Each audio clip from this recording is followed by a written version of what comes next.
New draft, जो नया मसौदा है, जो नया ड्राफ्ट आया है, अनलाइक द 2018 वर्जन, ये जो अनलाइक है ये प्रेपोजिशन भी होता है और एडजेक्टिव भी होता है, याद रखेंगे। इसका वर्ड कैटेगरी प्रेपोजिशन भी होता है और एडजेक्टिव भी होता है। अब आप पूछो कि सर पता कैसे लगे कि ये प्रेपोजिशन है कि एडजेक्टिव है, तो बड़ा सिंपल है। प्रेपोजिशन होगा तो उसके बाद उसका ऑब्जेक्ट लगेगा। जैसे यहाँ पे देख रही है कि अनलाइक के बाद 2018 वर्जन, ये इसका ऑब्जेक्ट है, इसका मतलब यहाँ पे ये किस भूमिका में है, प्रेपोजिशन की भूमिका में है। ठीक है, तो ये ध्यान रखिएगा, अगर ये एग्जैक्ट प्रेपोजिशन हुआ तो उसके बाद उसका ऑब्जेक्ट मिल जाएगा। अनलाइक का मतलब होता है के विपरीत। क्या मतलब होता है? के विपरीत, के बिल्कुल उलट।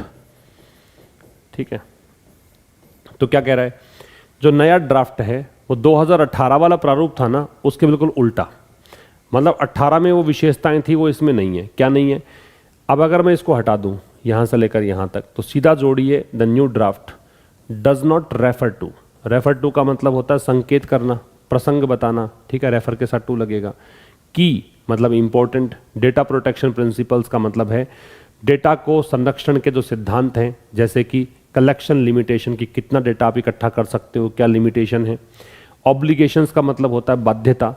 On the data fiduciary to collect, कि डेटा फिड्यूशरी जो है, जो डेटा प्रिंसिपल से अनुमति लेकर उसके डेटा को यूज करता है, वो यहाँ पे बाध्य है कि वो कलेक्ट करेगा केवल ऐसे पर्सनल डेटा को, केवल ऐसे निजी डेटा को दैट इज रिक्वायर्ड, जिसकी ज़रूरत है for the purpose of processing, process करने के पर्पज के लिए, बाकी नहीं करेगा।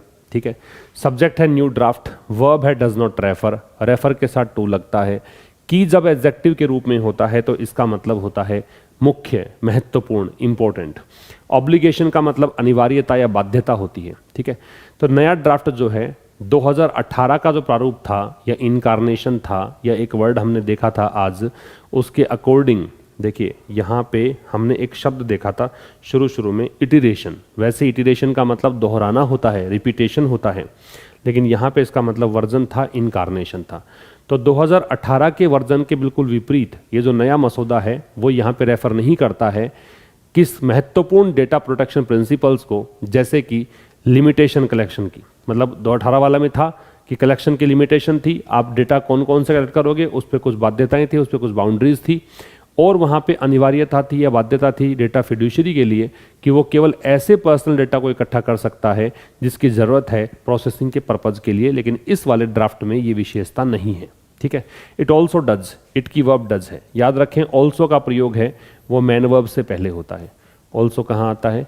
मैन वर्ब से पहले, ये आपको ध्यान रखना है।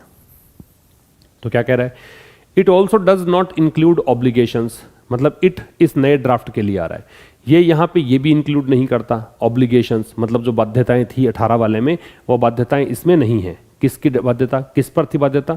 डेटा फिड्यूशरी के लिए। अब फिड्यूशरी क्या है मैं रिपीट कर चुका हूँ काफ़ी बार, तो रिपीट करने की यहाँ पे आवश्यकता नहीं है।